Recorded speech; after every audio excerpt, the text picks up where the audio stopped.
ಕರ್ನಾಟಕ ರಾಜ್ಯದಲ್ಲಿ ಈ ವರ್ಷ ಮುಂಗಾರು ಪೂರ್ವ ಮತ್ತು ಮುಂಗಾರು ಭಾಳ ಒಳ್ಳೆಯ ಮಳೆ ಆಗಿದ್ದರಿಂದ ಹಲವಾರು ಕಡೆ ಈಗ ಬಿತ್ತನೆಯಾಗಿ ತದನಂತರವೂ ಮಳೆ ಬರ್ತಾ ಇರೋದರಿಂದ ಯೂರಿಯಾ ಗೊಬ್ಬರಕ್ಕೆ ಭಾಳಷ್ಟು ಡಿಮಾಂಡ್ ಇದೆ, ಬೇಡಿಕೆಗಳಿದ್ದಾವೆ. ಇದನ್ನು ಪೂರೈಸೋದಕ್ಕೆ ರಾಜ್ಯ ಸರ್ಕಾರಕ್ಕೆ ಸಾಧ್ಯವಾಗ್ತಾ ಇಲ್ಲ. ಅಧಿಕಾರಿಗಳು ಕೇಳಿದರೆ ಕಳೆದ ವರ್ಷ ಏನು ನಾವು ಗೊಬ್ಬರ ತಂದಿದ್ವಿ ಅಷ್ಟು ತಂದಿದ್ದೇವೆ, ಅದಕ್ಕಿಂತ ಹೆಚ್ಚು ತಂದಿದ್ದೀವಿ ಅಂತಾರೆ. ಆದರೆ ಅವ್ರಿಗೆ ಅರ್ಥ ಆಗ್ತಾ ಇಲ್ಲ, ಈ ವರ್ಷ ಅತ್ಯಧಿಕ ಯೂರಿಯಾ ಗೊಬ್ಬರದ ಅವಶ್ಯಕತೆ ರೈತರಿಗಿದೆ. ಇಷ್ಟು ದೊಡ್ಡ ಪ್ರಮಾಣದ ಮಳೆ ಹಿಂದೆಂದೂ ಆಗಿರಲಿಲ್ಲ. ರೈತರ ಬೇಡಿಕೆಯ ಅನುಗುಣವಾಗಿ ಗೊಬ್ಬರವನ್ನು ಬೀಜವನ್ನು ತರುವಂಥದ್ದು ಕೃಷಿ ಇಲಾಖೆಯ ಕರ್ತವ್ಯ. ಯಾವುದೇ ಮುಂದಾಲೋಚನೆ ಇಲ್ಲದೆ ಕೃಷಿ ಇಲಾಖೆ ಕೆಲಸ ಮಾಡ್ತಾ ಇರೋದರಿಂದ ಇವತ್ತು ಸರಿಯಾದ ಗೊಬ್ಬರ ಸಿಗ್ತಾ ಇಲ್ಲ. ಎಲ್ಲ ಕಡೆ ಬ್ಲ್ಯಾಕ್ ಮಾರ್ಕೆಟ್ ಪ್ರಾರಂಭ ಆಗಿದೆ. ಹಲವಾರು ಡೀಲರ್ಸ್ಗೆ ಏನು ಕೊಟ್ಟಿದ್ದಾರೆ ಇವರು, ಹೋಲ್ಸೇಲ್ ಡೀಲರ್ಸ್ಗೆ, ಅಲ್ಲಿಂದ ಮುಂದೆ ರೈತರಿಗೆ ಸರಿಯಾಗಿ ತಲುಪ್ತಾ ಇಲ್ಲ. ಆದ್ದರಿಂದ ಹಲವಾರು ಸೊಸೈಟಿಗಳಿಗೂ ಕೂಡ ಇವತ್ತು ಬೇಡಿಕೆ ಇಟ್ಟರೂ ಕೂಡ ಸೊಸೈಟಿ ಕೂಡ ಸಪ್ಲೈ ಮಾಡ್ತಾ ಇಲ್ಲ. ಮಾರ್ಕೆಟಿಂಗ್ ಫೆಡರೇಷನ್ನಿಂದ ಗೊಬ್ಬರವನ್ನು ಪಡ್ಕೊಳ್ಳುವಂಥ ವ್ಯವಸ್ಥೆ ನಮ್ಮ ಸರ್ಕಾರದಿಂದ ಮಾಡಿದ ಹಿನ್ನೆಲೆಯಲ್ಲಿ ಇವತ್ತು ಮಾರ್ಕೆಟಿಂಗ್ ಫೆಡರೇಷನ್ ಕೂಡ ಗೊಬ್ಬರ ಸಪ್ಲೈ ಮಾಡ್ತದೆ. ಆದರೆ ಅದನ್ನು ಕೂಡ ಇವತ್ತು ಸರ್ಕಾರ ತನಕ ವಶಕ್ಕೆ ತೆಗೆದುಕೊಂಡು ಸೊಸೈಟಿಗಳಿಗೆ ಗೊಬ್ಬರ ಇಲ್ಲದಂತೆ ಮಾಡಿದ್ದಾರೆ. ಮತ್ತು ಡೀಲರ್ಗಳು ಅತಿ ಹೆಚ್ಚಿನ ರೇಟ್ನಲ್ಲಿ ಬ್ಲ್ಯಾಕ್ ಮಾರ್ಕೆಟಲ್ಲಿ ಮಾರುವಂಥ ವ್ಯವಸ್ಥೆ ಇವತ್ತು ಇಡೀ ಜಿಲ್ಲೆಯಲ್ಲಿ ನಡೀತಾ ಇದೆ. ಇದರಿಂದ ರೈತರು ಭಾಳ ಸಂಕಷ್ಟಕ್ಕೆ ಈಡಾಗಿದ್ದಾರೆ, ಭಾಳ ತೊಂದರೆಗೆ ಈಡಾಗಿದ್ದಾರೆ. ಹಲವಾರು ಬಾರಿ ನಾವು ಅಧಿಕಾರಿಗಳ ಗಮನಕ್ಕೆ ತಂದಿದ್ದೇವೆ, ರಾಜ್ಯ ಮಟ್ಟದ ಅಧಿಕಾರಿಗಳ ಗಮನಕ್ಕೆ ತಂದಿದ್ದೇವೆ. ಯಾವುದೂ ಪರಿಹಾರ ಸಿಕ್ಕಿಲ್ಲ, ಯಾವುದೂ ವ್ಯವಸ್ಥೆ ಆಗಿಲ್ಲ. ಅಷ್ಟೇ ಅಲ್ಲ, ರೈತರು ಹಲವಾರು ಬಾರಿ ಮನವಿಯನ್ನು ಕೊಟ್ಟರೂ ಕೂಡ ತಾಲೂಕು ಲೆವೆಲಲ್ಲಿ, ಡಿಸ್ಟಿಕ್ ಲೆವೆಲಲ್ಲಿ ಮನವಿ ಕೊಟ್ಟರೂ ಕೂಡ ಇವತ್ತು ಯಾವುದೇ ರೀತಿಯ ಗೊಬ್ಬರವನ್ನು ಒದಗಿಸುವಂಥ ಕೆಲಸ ಈ ಸರ್ಕಾರ ಮಾಡಲು ವಿಫಲವಾಗಿದೆ. ಕೂಡಲೇ ನಾನು ಕೃಷಿ ಸಚಿವರಿಗೆ ಆಗ್ರಹ ಮಾಡ್ತೇನೆ, ವಿಶೇಷವಾಗಿ ಹಾವೇರಿ ಜಿಲ್ಲೆಯ ರೈತರ ಬೇಡಿಕೆ ಏನಿದೆ, ಹಿಂದಿನ ವರ್ಷಗಳ ಬೇಡಿಕೆಯನ್ನು ಕೈಬಿಟ್ಟು ಈ ವರ್ಷ ವಾಸ್ತವಿಕ ಅಂಶದಲ್ಲಿ ಎಷ್ಟು ನಮ್ಮ ಹಾವೇರಿ ಜಿಲ್ಲೆಗೆ ಬೇಡಿಕೆ ಇದೆ, ಎಷ್ಟು ಸಪ್ಲೈ ಮಾಡಿದ್ದಾರೆ, ಈಗ ಮುಂದಿನ ದಿನಗಳಲ್ಲಿ ಎಷ್ಟು ಯೂರಿಯಾ ಗೊಬ್ಬರ ಅವಶ್ಯಕತೆ ಇದೆ, ಅದನ್ನು ಸಪ್ಲೈ ಮಾಡೋದಕ್ಕೆ, ಅದನ್ನು ಒದಗಿಸೋದಕ್ಕೆ ಕೂಡಲೇ ಕ್ರಮವನ್ನು ತೆಗೆದುಕೋಬೇಕಂತೇಳಿ ನಾನು ಕೃಷಿ ಸಚಿವರಿಗೆ ಒತ್ತಾಯವನ್ನು ಮಾಡ್ತೇನೆ. ಈಗ ಜಿಲ್ಲೆಯಲ್ಲಿ ಕಾನೂನು ಸುವ್ಯವಸ್ಥೆ ಹದಗೆಟ್ಟಿದೆಯಾ ಅನ್ನೋ ಪ್ರಶ್ನೆ ಕಾಡ್ತಾ ಇದೆ ಸರ್. ಹೆಣ್ಣು ಮಕ್ಕಳಿಗಂತೂ ರಕ್ಷಣೆ ಇಲ್ದಂಗೆ ಆಗಿದೆ. ಹೆಣ್ಣು ಮಕ್ಕಳ ಮಾರಾಟ ಜಾಲ ಪತ್ತೆ ಆಗಿದೆ ಬ್ಯಾಂಗ್ಳೂರಲ್ಲಿ. ಆದರೆ ಪೊಲೀಸ್ ಇಲಾಖೆ ಯಾವುದೇ ಕ್ರಮ ತಗೊಳ್ತಿಲ್ಲ ಸರ್. ನೋಡಿ, ಒಟ್ಟಾರೆ ಕಾನೂನು ಸುವ್ಯವಸ್ಥೆ ಹದಗೆಟ್ಟಾಗ ಈ ಥರದ ಚಟುವಟಿಕೆಗಳು ಸಮಾಜಕ್ಕೆ ಮಾರಕ ಆಗುವಂಥ, ಸಮಾಜದ ಸ್ವಾಸ್ಥ್ಯವನ್ನು ಕೆಡಿಸುವಂಥ, ಸಮಾಜದಲ್ಲಿ ಶಾಂತಿಯನ್ನು ಕದಲುವಂಥ ಕೆಲಸಗಳಾಗ್ತವೆ. ಅದಕ್ಕೆ ಶಕ್ತಿಗಳು ಹುಟ್ಕೊಳ್ತವೆ. ಇವತ್ತು ಜಿಲ್ಲೆಯಲ್ಲಿ ಜೂಜ್ ಹೆಚ್ಚಾಗಿದೆ, ಒಸಿ ಹೆಚ್ಚಾಗಿದೆ, ಓಪನ್ನಾಗಿ ಇಸ್ಪೇಟ್ ಆಡುವಂಥ ದಂಧೆಗಳು ಎಲ್ಲ ಕಡೆ ನಾವು ನೋಡ್ತಾ ಇದ್ದೇವೆ. ಅದರ ಜೊತೆಗೆ ಇದು ನಮಗೆ ನಿಜವಾಗಲೂ ಆಘಾತಕಾರಿಯಾಗಿರುವಂಥದ್ದು. ಬ್ಯಾಗವಾಡ ಹಾನಗಲ್ ತಾಲೂಕಿನಲ್ಲಿ ಏನು ಚಿಕ್ಕ ಮಕ್ಕಳನ್ನು ಬೇರೆ ಬೇರೆ ಕಡೆಯಿಂದ ತಂದು ಅವ್ರನ್ನ ಕದ್ದಿಟ್ಟು ಅವರನ್ನು ಮುಂದೆ ಮಾರಾಟ ಮಾಡುವಂಥ ಒಂದು ಜಾಲ ಏನು ಪತ್ತೆಯಾಗಿದೆ, ಇದು ಅತ್ಯಂತ ನಮಗೆ ಆಘಾತ ಉಂಟು ಮಾಡಿದೆ. ಇಂಥ ಜಾಲ ನಮ್ಮ ಜಿಲ್ಲೆಯಲ್ಲಿ ಇದೆ ಅನ್ನೋದು ನಮಗೆ ನಂಬಕ್ಕಾಗೋದಿಲ್ಲ. ಅಂಥ ಜಾಲ ಪತ್ತೆಯಾಗಿದೆ. ಆದರೂ ಕೂಡ ಕೇವಲ ಒಬ್ಬ ಹೆಣ್ಮಗಳನ್ನ ಮಾತ್ರ ಅರೆಸ್ಟ್ ಮಾಡಿದ್ದಾರೆ. ಮುಖ್ಯವಾಗಿ ಆ ಹೆಣ್ಮಗಳ ಮಗಳು ಮತ್ತು ಅವ್ರ ಜೊತೆಗೆ ಇದ್ದವ್ರನ್ನ ಇದೂ ಕೂಡ ಅರೆಸ್ಟ್ ಮಾಡಿಲ್ಲ. ಪೊಲೀಸರಿಗೆ ನಮ್ಮ BJP ಜಿಲ್ಲಾಧ್ಯಕ್ಷರು ಭೇಟಿ ಕೊಟ್ಟಿದ್ದಾರೆ.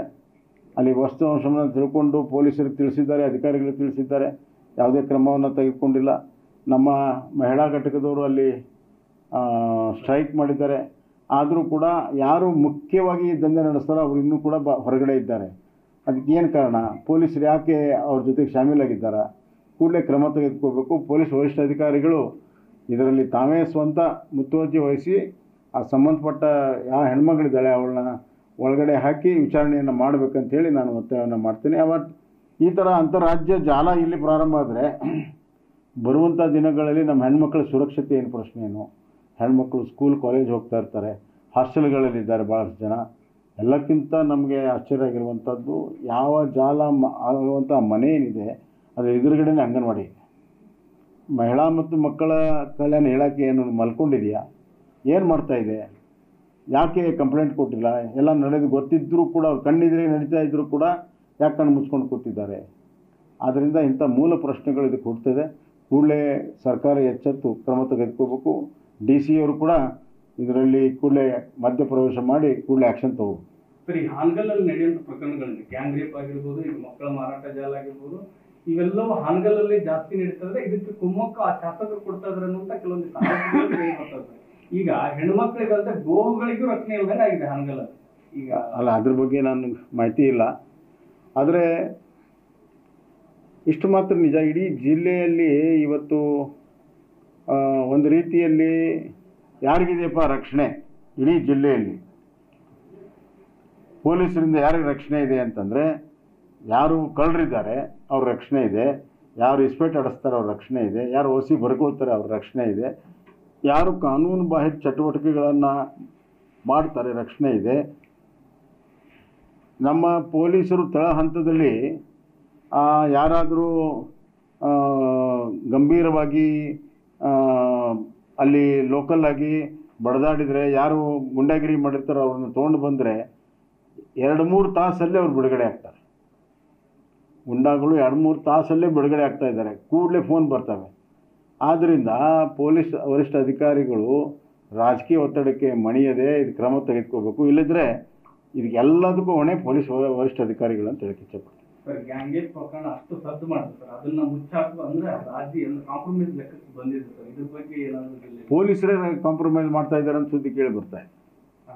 ಪೊಲೀಸರೇ ಇದರಲ್ಲಿ ಮಧ್ಯಪ್ರವೇಶ ಮಾಡಿ ಮುಂದೆ ಬಂದು ಕಾಂಪ್ರಮೈಸ್ ಮಾಡುವ ಹಂತಕ್ಕೆ ಹೋಗಿದ್ದಾರೆ, ದುಡ್ಡಿನ ವ್ಯವಹಾರ ಆಗಿದೆ ಅನ್ನೋವಂಥದ್ದು ಊಹಾಪೋಹಗಳು ಇಲ್ಲಿ ಜಿಲ್ಲೆಯಲ್ಲಿ ಹರಡ್ತಾ ಇದೆ. ಆದ್ದರಿಂದ ಈಗ ತನಿಖೆ ಆಗಬೇಕಾಗಿರೋದು 2 ತನಿಖೆ. ಒಂದು ಗ್ಯಾಂಗ್ ರೇಪ್ ಮಾಡಿದವ್ರದ್ದು ಸಂಪೂರ್ಣ ತನಿಖೆ ಮಾಡಿ ಚಾರ್ಜ್ ಶೀಟ್ ಹಾಕಿ ಅವ್ರ ಮೇಲೆ ಕ್ರಮ ತೆಗೆದುಕೋಬೇಕು. ಇನ್ನೊಂದು, ಇದನ್ನು ರಾಜಿ ಮಾಡೋದಕ್ಕೆ ಏನು ಪ್ರಯತ್ನ ನಡೆದಿದೆ, ಅಧಿಕಾರಿಗಳಿರ್ಬೋದು ಅಥವಾ ಯಾರ ಪ್ರಭಾವಿಗಳಿರ್ಬೋದು, ಅದ್ರ ಬಗ್ಗೆ ತನಿಖೆ ಮಾಡಿ ಕ್ರಮವನ್ನು ತೆಗೆದುಕೋಬೇಕು. 164 ಗ್ಯಾಂಗ್ ರೇಪ್ ಆಗಿದೆ ಅನ್ನೋ ಹೆಣ್ಮಗಳು ಆಗೇ ಇಲ್ಲ, ಅವ್ರು ಯಾರು ಗೊತ್ತೇ ಇಲ್ಲ ಅಂತ ಹೇಳೋ ಹಂತಕ್ಕೆ ತಗೊಂಬಂದಿದ್ದಾರೆ. ಅದೇ ಹೇಳ್ತಾ ಇದ್ದೇನಲ್ಲ, ಒತ್ತಡಕ್ಕೆ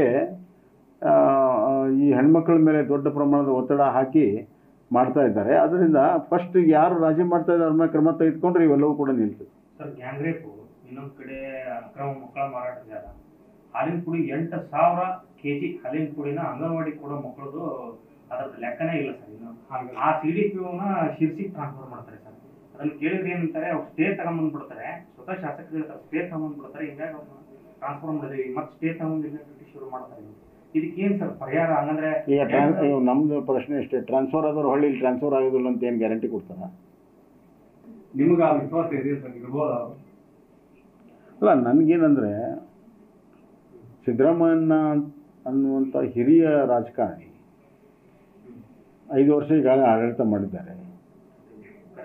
ಅವರು 2.5 ವರ್ಷ ತಮ್ಮ ಆಡಳಿತ, ಇಡೀ 2.5 ವರ್ಷ ನಾನು 5 ವರ್ಷ ಇರ್ತೀನಿ ಅಂತ ಅವ್ರು ಹೇಳೋದು, ಇಲ್ಲ ಅವ್ರು ಇರೋದಿಲ್ಲ DK ಶಿವಕುಮಾರ್ ಆಗ್ತಾರೆ ಅಂತ ಇನ್ನು ಕೆಲವರು ಹೇಳೋದು, ಇದು ನಡೀತಾ ಇದೆ.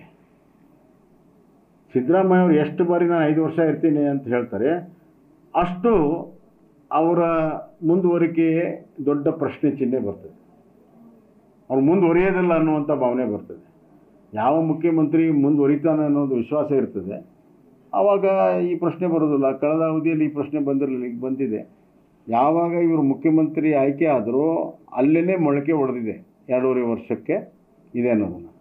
ಇದಕ್ಕೆ ಅಂತಿಮ ಹಾಡಬೇಕು, ನಾನು ಹೇಳಿದ್ದೀನಿ ಅಂತಿಮ ಅಂತಂದ್ರೆ ಆಗೋದಿಲ್ಲ. ಅವ್ರು ಮುಖ್ಯಮಂತ್ರಿಗಳು ನಿನ್ನಲ್ಲಿ ಪ್ರೆಸ್ ಕಾನ್ಫರೆನ್ಸ್ ಮಾಡಿದ 5 ನಿಮಿಷಕ್ಕೆ ಇನ್ನೊಬ್ಬ ಶಾಸಕ ಹೇಳಿದವ್ರು ಏನಾದರೂ ಹೇಳಿ ಚೇಂಜ್ ಆಗೇ ಆಗುತ್ತೆ ಅಂತ ಅದಮ್ಯವಾದ ವಿಶ್ವಾಸ ಶಾಸಕರಿಗೆ. ಇದನ್ನು ಅಂತಿಮ ಹಾಡು ಯಾರು ಹಾಡಬೇಕು? ಕಾಂಗ್ರೆಸ್ ಹೈಕಮಾಂಡ್ ಹಾಡಬೇಕು. ಯಾಕೆ ಅವ್ರು ಮೌನ ಇದ್ದಾರೆ? ನಾವು ಈಗ ಎಲ್ಲಿಗೆ ಬಂದಿದೆ ಅಂದರೆ ಪರಿಸ್ಥಿತಿ, ಮುಖ್ಯಮಂತ್ರಿಗಳು ಉಪಮುಖ್ಯಮಂತ್ರಿಗಳ ನಂಬುವಂಥ ಪರಿಸ್ಥಿತಿ ಕರ್ನಾಟಕ ರಾಜ್ಯದಲ್ಲಿ ಇಲ್ಲ. ಕಾಂಗ್ರೆಸ್ ಹೈಕಮಾಂಡ್ ಹೇಳಬೇಕು, ಇಲ್ಲಪ್ಪ ಒಪ್ಪಂದ ಆಗಿಲ್ಲ, ಮುಂದುವರಿತಾರೆ ಅಂತ. ಅವ್ರು ಯಾಕೆ ಹೇಳ್ತಾ ಇಲ್ಲ? ಯಾರು ಹೇಳಬೇಕು, ಯಾರು ಮಾತನಾಡಬೇಕು ಅವರು ಸುಮ್ಮನೆ ಇದ್ದಾರೆ. ಇಷ್ಟೆಲ್ಲ ನಡೆದರೂ ಕೂಡ ಸುಮ್ಮನೆ ಇದ್ದಾರೆ. ಇವರು ಆ ಸುರ್ಜೇವಾಲಾನ ಹೇಳಿಕೆ ಹಿಡ್ಕೊಂಡು ನಿನ್ನೆ ಇಡೀ ದಿವಸ ಪ್ರೆಸ್ ಕಾನ್ಫರೆನ್ಸ್ ಮಾಡಿದ್ದಾರೆ. ಸುರ್ಜೇವಾಲಾ ಹೇಳಿದ್ರು MLA ಮೀಟಿಂಗ್ನಲ್ಲಿ ಪ್ರಸ್ತಾವನೆ ಆಗಿಲ್ಲ ಅಂತ. ಪ್ರಸ್ತಾವನೆ ಆಗೋದು ಎಲ್ಲಿ? ಅಲ್ಲಿ ಹೈಕಮಾಂಡಲ್ಲಿ. ಅದ್ರ ಬಗ್ಗೆ ಹೈಕಮಾಂಡ್ ಹೇಳಬೇಕಲ್ವ, ಮತ್ತಾರು ಹೇಳೋಕ್ಕೆ ಸಾಧ್ಯ? ಎಲ್ಲಿವರೆಗೂ ಹೈಕಮಾಂಡ್ ಸ್ಪಷ್ಟತೆ ಕೊಡೋದಿಲ್ವೋ ಅಲ್ಲಿವರೆಗೂ ಈ ಥರ ಒಂದು ರೀತಿಯಲ್ಲಿ ನಾನು ಆಗ್ತೇನೆ ಅಂತ DK ಶಿವಕುಮಾರ್ ನಾನು ಬಿಡಲ್ಲ ಅಂಥೇಳಿ ಸಿದ್ದರಾಮಯ್ಯ ಅವರು ಈ ನಾಟಕ ನಡೀತಾನೆ ಇರ್ತದೆ. ಆದರೆ ಪ್ರಶ್ನೆ ಏನು ಅಂದರೆ, ಅವ್ರು ಮುಂದುವರೆದ್ರೂ ಅಷ್ಟೇ, ಇನ್ನೊಬ್ಬರಾದರೂ ಅಷ್ಟೇ, ನಮಗೆ ಬೇಕಾಗಿರುವಂಥದ್ದು 5 ವರ್ಷ ನಿಮ್ಗೆ ಆಡಳಿತ ಮಾಡೋಕ್ಕೆ ಕೊಟ್ಟಿದ್ದೀವಿ. ಇಲ್ಲಿ ಒಳ್ಳೆ ಕೆಲಸ ಮಾಡಿ, ಜನಕಲ್ಯಾಣ ಕೆಲಸ ಮಾಡಿ, ಅಭಿವೃದ್ಧಿ ಕೆಲಸವನ್ನು ಮಾಡಿ, ಕರ್ನಾಟಕ ಒಂದು ಅಭಿವೃದ್ಧಿ ಪರ ಒಂದು ರಾಜ್ಯ ಈಗ ಹಿಂದುಳಿದಿದೆ, ಅದನ್ನು ಇನ್ನಷ್ಟು ಅಧೋಗತಿಗೆ ತೆಗೆದುಕೊಂಡು ಹೋಗಬೇಡ್ರಿ ಅಂತ ನಮ್ಮ ಒಂದು ಪ್ರಶ್ನೆ. ನೀವು ಏನಾದರೂ ರಾಜಕಾರಣ ಮಾಡಿ, ನಿಮ್ಮ ರಾಜಕಾರಣಕ್ಕೂ ನಮ್ಮ ಆಡಳಿತಕ್ಕೆ ಹದಗೆಟ್ಟೋದಕ್ಕೆ ಅವಕಾಶವನ್ನು ಮಾಡಿಕೊಡಬೇಡಿ ಅಂತ ನಾನು ಆಗ್ರಹವನ್ನು ಮಾಡ್ತೀನಿ. ಈ ಗೃಹಲಕ್ಷ್ಮಿ ಹಣ 3 ತಿಂಗಳಿಗೊಂದು ಕೊಡ್ತಾ ಇದ್ದೀವಿ ಅಂತೇಳಿ HM ರೇವಣ್ಣವರೇ ಹೇಳಿದ್ದಾರೆ ಸರ್. ಪ್ರತಿ ತಿಂಗಳು ಕೊಡ್ತೇವೆ ಅಂತ ಅಂದ್ರೆ ಹಣ ಹೊಂದಕ್ಕೆ ತೊಂದರೆ ಆಗ್ತಿದೆ. ಖಂಡಿತ ಅದರಲ್ಲಿ ಎರಡನೇ ಮಾತೇ ಇಲ್ಲ, ಅದು ಹಲವಾರು ಬಾರಿ ಆಗಿದೆ. ಈಗ ಈ ಹೊರಗುತ್ತಿಗೆಯಲ್ಲಿರುವಂಥ ನೌಕರದಾರರ 3 ತಿಂಗಳು 4 ತಿಂಗಳು ಸಂಬಳ ಆಗ್ತದೆ. ಹೆಲ್ತ್ ಡಿಪಾರ್ಟ್ಮೆಂಟ್ ಇರ್ಬೋದು, ಫಾರೆಸ್ಟ್ ಡಿಪಾರ್ಟ್ಮೆಂಟ್ ಇರ್ಬೋದು, ಎಜುಕೇಷನಲ್ಲಿರ್ಬೋದು, ಅವ್ರ ಸಂಬಳ ಆಗ್ತಾಯಿಲ್ಲ. 3 ತಿಂಗಳು 4 ತಿಂಗಳು ಆಗುತ್ತೆ. 3 ತಿಂಗಳು 4 ತಿಂಗಳು 1 ತಿಂಗಳು ಸಂಬಳ ಆಗುತ್ತೆ, ಮತ್ತೊಂದು 3 ತಿಂಗಳು ಮತ್ತೆ ಹಂಗೆ ಸಂಬಳ ಆಗುತ್ತೆ.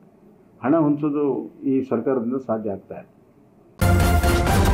ನ್ಯೂಸ್ ಫಸ್ಟ್ ನಿರ್ಭೀತಿಯಿಂದ ನಿಮ್ಮ ಪರವಾಗಿ.